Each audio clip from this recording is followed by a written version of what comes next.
Buonasera, benvenuti al TG Sicilia, vediamo i titoli di questa edizione. Strage di Altavilla Milicia, il Tribunale dei Minori condanna a 12 anni e 8 mesi la figlia di Giovanni Barreca. Oggi il via al processo che vede imputati il muratore e la coppia di Santoni.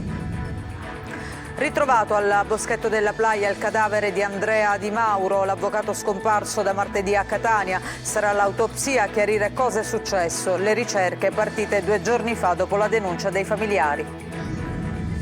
A Palermo si indaga sulla morte di un collaboratore scolastico di 63 anni precipitato dal secondo piano di un edificio. Diverse le ipotesi al vaglio degli inquirenti. A Caltanissetta una minorenne veniva abusata in casa dal cugino. Le indagini scattate dopo che la ragazza si era recata al pronto soccorso. Il giovane di 20 anni è stato arrestato. Nuova ondata di maltempo sulla Sicilia, domani allerta arancione nelle province di Messina e Catania, scuole chiuse in diversi comuni della costa ionica. A Cireale abbraccia Francesco Moser, il campione di ciclismo numero 1 al mondo nel 77. Ai nostri microfoni l'atleta ricorda i successi siciliani. Calcio Serie C, il Catania dopo 3 pareggi consecutivi cerca la vittoria in casa del Latina per provare a rilanciarsi nella parte finale di campionato. Ore delicate per il Messina, rischio penalizzazione per il mancato pagamento dei contributi.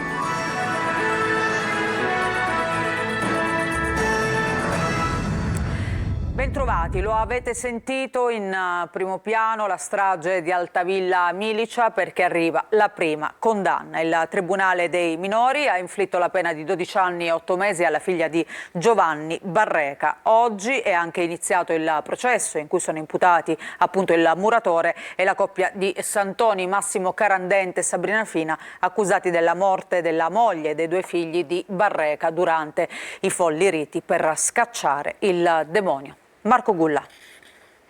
12 anni e 8 mesi di reclusione per la 17enne che insieme al padre Giovanni Barreca e a una coppia di fanatici religiosi ha ucciso la madre Antonella Salamone e i 2 fratellini durante un folle rito di liberazione dal demonio. È la prima sentenza sulla strage di Altavilla Milicia di un anno fa. La ragazza era accusata di omicidio plurimo aggravato e occultamento di cadavere. Contestualmente è iniziato anche il processo a Giovanni Barreca, principale imputato della mattanza di Altavilla. L'uomo è capace di intendere e di volere, lo ha stabilito la Corte di Assise di Palermo, che ha quindi respinto l'istanza di dichiarazione di non doversi procedere per infermità mentale presentata dal legale dell'imputato. Ha dei momenti di lucidità in cui ritorna a pensare a quello che è successo?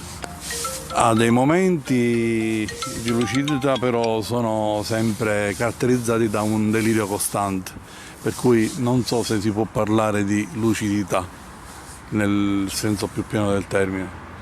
Diciamo è una vicenda, è una questione un pochettino mentale e dunque un problema medico. Sotto processo anche Sabrina Fina e Massimo Carendente, la coppia diabolica. La donna nel corso dell'udienza ha reso delle dichiarazioni spontanee. Non ho mai ucciso nessuno, amo i bambini, gli animali e i disabili. Una persona incastrata che è andata lì per portare bene, per portare pace, come è la sua indole pacifica, e si è trovata all'improvviso una situazione derivata. No, non chiuda. Una derivata di un femminicidio derivato e conseguenziale, che lei non ha partecipato né moralmente né materialmente. La donna adesso accusa anche il compagno. Ho chiesto a Carendente di non mettermi in mezzo, ma mi ha costretto a partecipare perché se non avessi preso parte alle preghiere avrei tradito Dio. E dopo 2 giorni di ricerca è stato trovato nel boschetto della Playa di Catania il cadavere di Andrea Di Mauro, l'avvocato catanese scomparso da martedì. L'autopsia chiarirà che cosa è successo. Ci racconta tutto Luca Ciliberti. L'ultima traccia che abbiamo di tuo fratello, questo è il suo motorino. Esatto, il suo motorino che ha parcheggiato il giorno della scomparsa.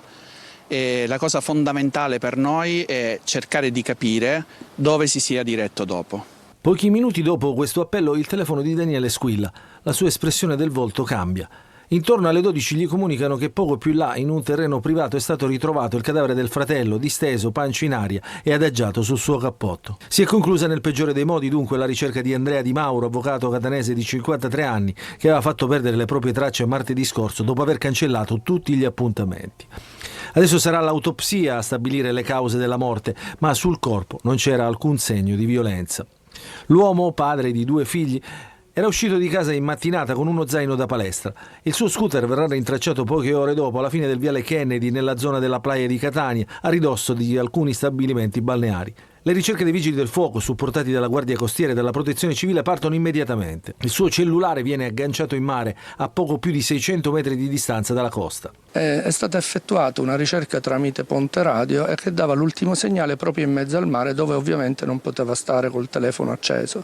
Poi subito abbiamo cominciato a suddividere l'area in settori. Questa mattina abbiamo deciso di iniziare a coprire un primo settore che era dall'altro lato del viale Kennedy. Ed è stata proprio in quest'area che alla fine è stato ritrovato la persona. La svolta nella mattinata di giovedì. Nel terreno adiacente agli stabilimenti balneari utilizzati per il motocross, dei ragazzi notano la presenza di un corpo e lo segnalano al proprietario. È successo qualcosa, esce uno con la motocicletta di qua, la palla l'ha urtato, è successo perché vedevo che era una voce veramente preoccupante. No, dice, hanno trovato questa persona e basta. Il telefono di Andrea risulterà spento alle 12:40 di martedì. Oggi il tragico epilogo. Ed è un giallo anche la morte di un collaboratore scolastico avvenuta a Palermo dopo che lui è precipitato da un'altezza di pochi metri, un secondo piano di una palazzina. Salvatore Palazzolo, questo è il suo nome, di 63 anni, ha perso la vita appunto in questo edificio che si trova in piazza Lampada della Fraternità a Cruillas a Palermo. L'uomo lavorava in un istituto che si trova vicino al luogo in cui si è verificata questa tragedia. In base alle prime informazioni, Palazzolo non abitava in quell'edificio e dunque non è chiaro cosa ci facesse lì e perché si sia sporto da una finestra condominiale che si trova appunto al secondo piano. Una delle ipotesi ora al vaglio degli investigatori del commissariato San Lorenzo è che l'uomo fosse andato a vedere un appartamento e che abbia dimenticato le chiavi appese all'interno, non riuscendo più ad accedervi. Secondo un'altra ipotesi, invece, il 63enne si trovava lì per effettuare dei lavori di manutenzione in nero per conto dell'affittuaria dell'abitazione e potrebbe essere scivolato mentre si arrampicava. Quindi insomma saranno adesso le indagini a chiarire che cosa sia accaduto. Intanto torniamo a parlare di quella maxi operazione che ha portato all'arresto di 180 mafiosi. I carabinieri, nel corso delle perquisizioni disposte appunto dopo il blitz antimafia, hanno sequestrato beni per 1.300.000 euro riconducibili a Gregorio Di Giovanni, Filippo Maniscalco e Roberta Presti. Si tratta di un appartamento in Viale Strasburgo di Gregorio Di Giovanni e 2 ville a Carini in Fondo Cicala di Filippo Maniscalco e Roberta Presti. Nel corso dell'operazione, ricordiamo, sono stati arrestati con l'accusa di estorsione compiuta nel 2023 Francesco Paolo Ruisi e Giuseppe La Barbera. Nel corso delle perquisizioni sono stati trovati oltre 300.000 euro in casa della suocera di Angelo Costa.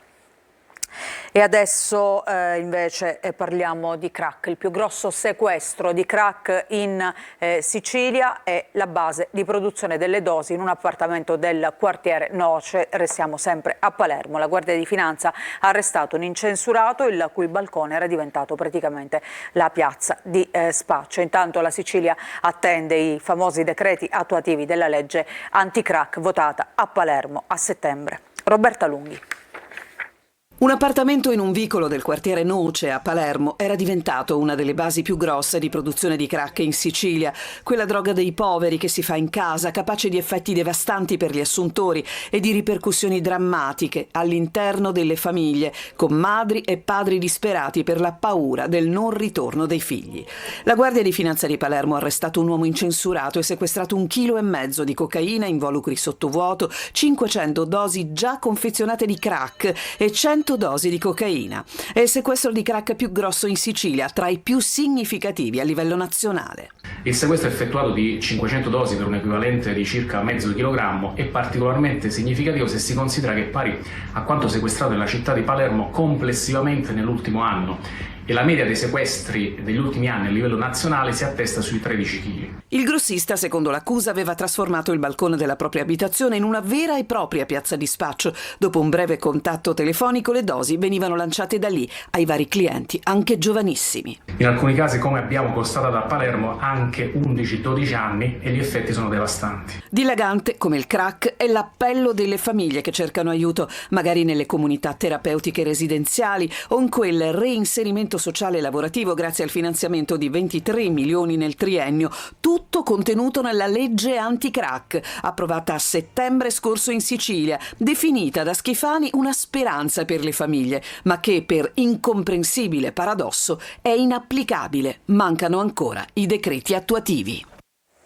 A Caltanissetta la polizia ha arrestato un ventenne per violenza su una minorenne. Ad abusare della ragazza però era il cugino. Rita Cinardi. Una violenza sessuale ai danni di una ragazzina che non ha ancora compiuto i 18 anni, consumata tra le mura domestiche. È quanto hanno scoperto i poliziotti della squadra mobile di Caltanissetta, che hanno eseguito un'ordinanza applicativa di misura cautelare emessa dal GIP del Tribunale su richiesta della Procura della Repubblica nei confronti di un ventenne nisseno per il reato di violenza sessuale su minore. I fatti risalgono allo scorso mese di gennaio e sarebbero avvenuti all'interno dell'abitazione della ragazza. A violentarla sarebbe stato il cugino. Le indagini sono scattate qualche giorno dopo su segnalazione dei medici di un presidio ospedaliero della provincia di Caltanissetta, dopo che la giovane vittima di violenza si era recata in pronto soccorso per essere sottoposta a visita medica. L'arrestato, dopo la notifica degli atti, è stato condotto dai poliziotti agli arresti domiciliari con applicazione del braccialetto elettronico. Sul caso non sono emersi ulteriori particolari proprio per tutelare la vittima di violenza ancora minorenne. E adesso lo scandalo dei referti non esaminati all'azienda sanitaria di Trapani. Sono circa 3.000 gli esami che appunto devono essere ancora refertati. Laura Spanò.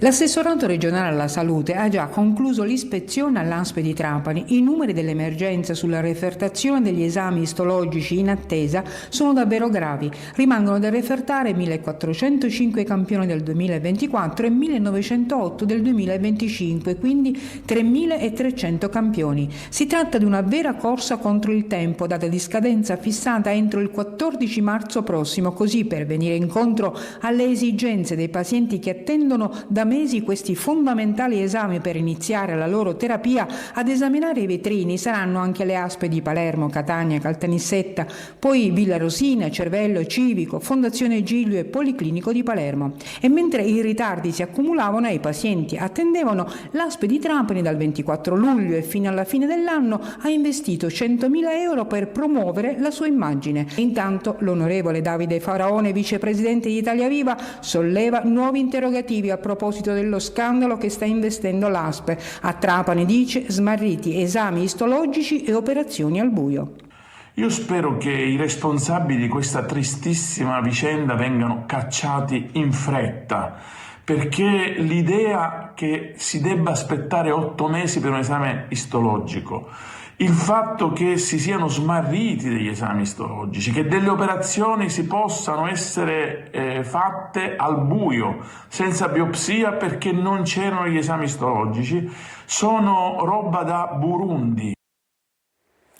E adesso parliamo della morte di Emanuele Sceri, il parà di leva di origine siracusana, rimasto ucciso in caserma a Pisa nel 1999. Ci sono le motivazioni della Cassazione, che ha assolto il terzo commilitone perché non si trovava in caserma quella sera. Ricordiamo che 2 ex caporali della Folgore sono stati condannati per omicidio volontario.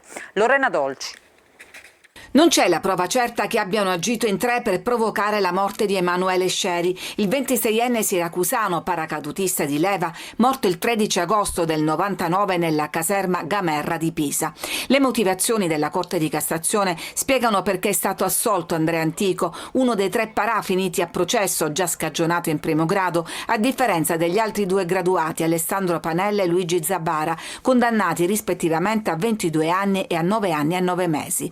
L'ex caporale aveva sempre sostenuto di non essere stato in caserma quella sera e la Corte ha ragionevolmente concluso che lui e i genitori, anche quell'anno, avevano passato tutti insieme il Ferragosto in Puglia. A tirarlo in causa era stato il testimone chiave, che aveva riferito la presenza di alcuni commilitoni che in maniera agitata commentavano qualcosa di grave appena commesso. L'abbiamo fatta grossa, sudavano freddo, dicevano. Secondo la ricostruzione, il caporale Panella raggiunse Scieri in fuga e lo fece cadere da una torre, causandone la morte. La Corte di Cassazione si limita a prendere atto di quanto deciso da giudici che hanno giudicato in abbreviato, cioè vale a dire senza sentire i testimoni. Per queste ragioni riteniamo che la sentenza della Corte di Cassazione nulla toglie alla verità che stiamo costruendo sull'omicidio di Emanuele Scieri. Emanuele Scieri, praticante in uno studio legale, era appena arrivato alla caserma dopo il CAR, il periodo di addestramento. La sera stessa non si presentò al contrappello. Il cadavere venne trovato 3 giorni dopo,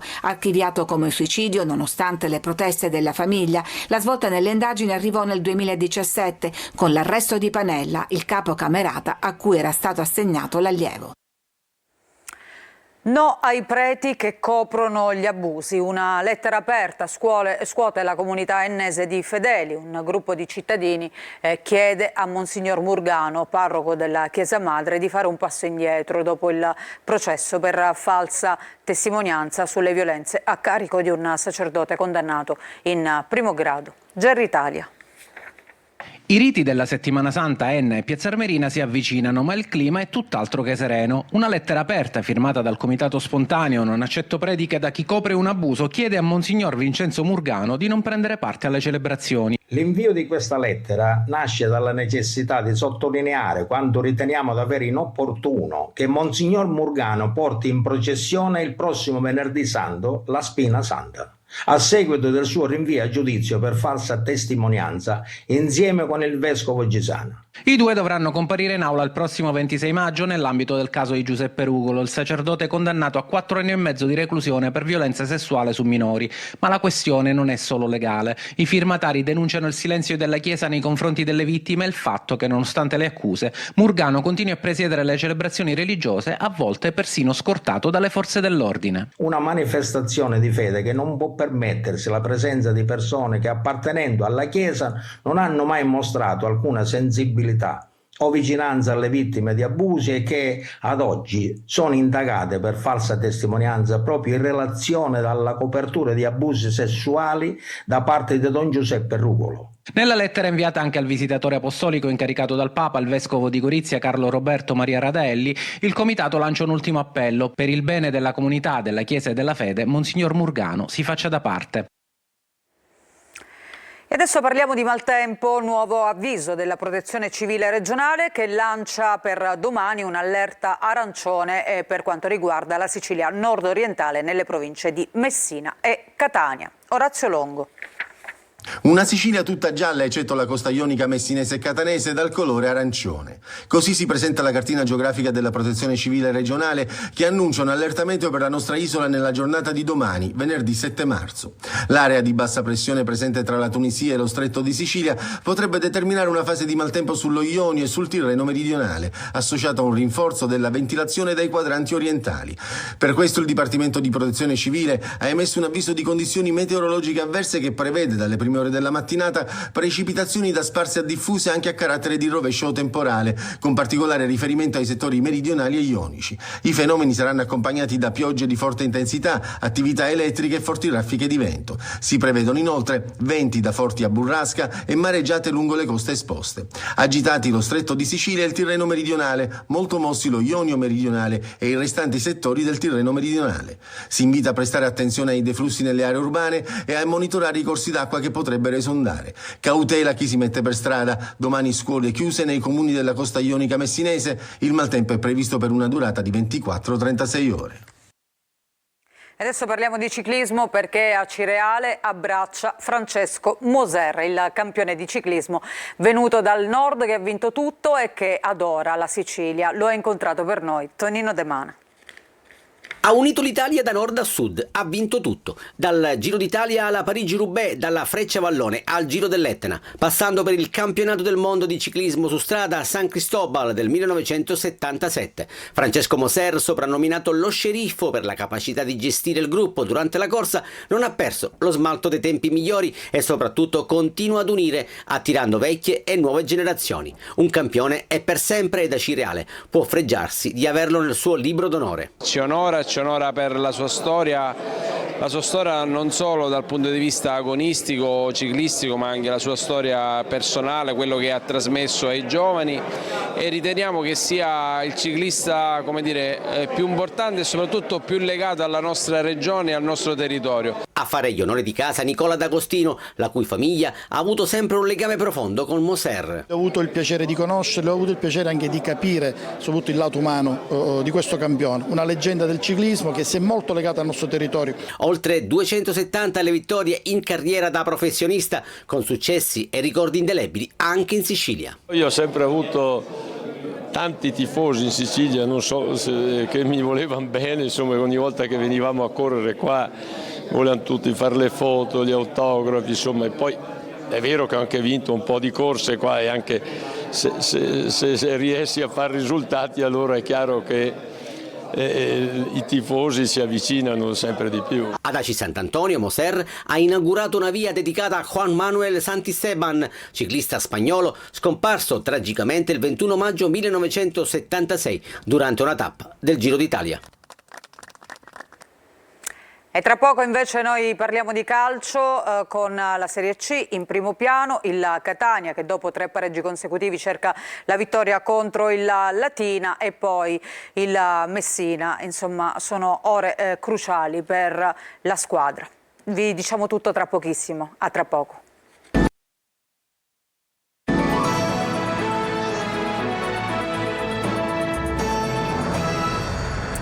Bentrovati, seconda parte del nostro giornale. Adesso il calcio, la Serie C. Il Catania, reduce da 3 pareggi consecutivi, cerca un acuto in casa del Latina per provare a rilanciarsi nella parte finale di campionato.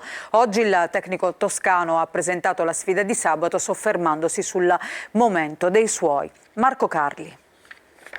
Un girone fa, proprio con il Latina e la sconfitta interna, cominciò il trend negativo che ha accompagnato il Catania fino ad ora, dopo un avvio di campionato promettente. Adesso sarà di nuovo Latina, in casa dei neroazzurri, con gli etnei che cercano per l'ennesima volta di cambiare lo stato delle cose in campo, per sperare di essere protagonisti nei playoff e tentare di dare a questa stagione una logica, provando, almeno per quel che riguarda appunto il terreno di gioco, a riconquistare i tifosi. Situazione non facile perché l'emergenza continua. È quello di lavorare ogni giorno per portare in questo rush finale la squadra nel momento giusto, nelle condizioni migliori. Ci dispiace giocare in un clima così surreale perché fischiare alle formazioni o fischiare o andare via al pareggio nostro non è una situazione ideale, però io non giudico le scelte. Il tecnico potrà contare su una settimana di lavoro in più di Di Gennaro e Lunetta e avrà qualche alternativa in più in attacco, dove mancherà ancora Inglese. Chi rientra sono Montalto, De Paoli, Ierardi dalla squalifica però c'ha un virus, è rimasto a casa oggi, quindi dobbiamo vedere domani. Gli indisponibili sono Beters, Celli, Dal Monte, Di Tacchio, Guglielmotti, Inglese, Sturaro e Anastasio che non si è allenato in questi 3 giorni, quindi domani vedremo il quadro generale della situazione. Doppia partita invece per il Messina. Da oggi è in discussione infatti la penalizzazione per il mancato pagamento dei contributi, ma intanto di Invest ha dato disponibilità a cedere le sue quote, deferita ieri anche la Turris, e riflessi potrebbero esserci pure per il Catania, ma ci dice tutto nel servizio Francesco Triolo. A 48 ore dalla sfida del Francoscoglio contro l'Avellino, il Messina gioca la sua partita più importante lontano dal campo ed è una doppia partita. La prima è quella in federazione con la Procura federale per la penalizzazione che arriverà a causa del mancato pagamento dei contributi fiscali e previdenziali. La seconda è quella per la sopravvivenza stessa del club. Intanto il primo pensiero è quello sulle decisioni del Tribunale Federale Nazionale. L'avvocato Luis Vizzino del Foro di Lago Negro e docente di diritto dello sport all'Università di Salerno è stato incaricato dalla CR Messina di predisporre la memoria difensiva presentata oggi nel tentativo, almeno, di ridurre al minimo la penalizzazione che potrebbe essere tra i 2 e i 6 punti. La decisione dovrebbe arrivare nella giornata di domani, insieme a quella che riguarda la situazione ben più disperata del Taranto, che rischia l'esclusione dal campionato, così come la Turris, per la quale il deferimento è arrivato nella giornata di ieri e la decisione è quindi slittata alla prossima settimana. Dopo il rinvio di Turris Taranto potrebbe saltare dunque anche il turno infrasettimanale tra Turris e Catania in programma al Massimino mercoledì prossimo. Sul fronte societario invece c'è da registrare l'incontro ieri sera tra il sindaco Federico Basile e il presidente Stefano Alaimo, che ha manifestato al primo cittadino la disponibilità di AAD Invest a cedere la propria quota dell'80%, un'apertura ribadita anche dal CEO della fiduciaria lussemburghese allo stesso sindaco nel corso di una telefonata. Gli imprenditori interessati ci sarebbero, da ultimo uno sponsorizzato dal presidente del Trapani Valerio Antonini, ma da decifrare ci sono le clausole presenti nel contratto con l'ex presidente Sciotto e soprattutto il valore economico che AAD Invest chiede per passare la mano, non una situazione semplice né veloce. E con questo servizio è tutto, questa edizione del TG Sicilia termina qui, grazie per averci seguito, a tutti voi una buona serata.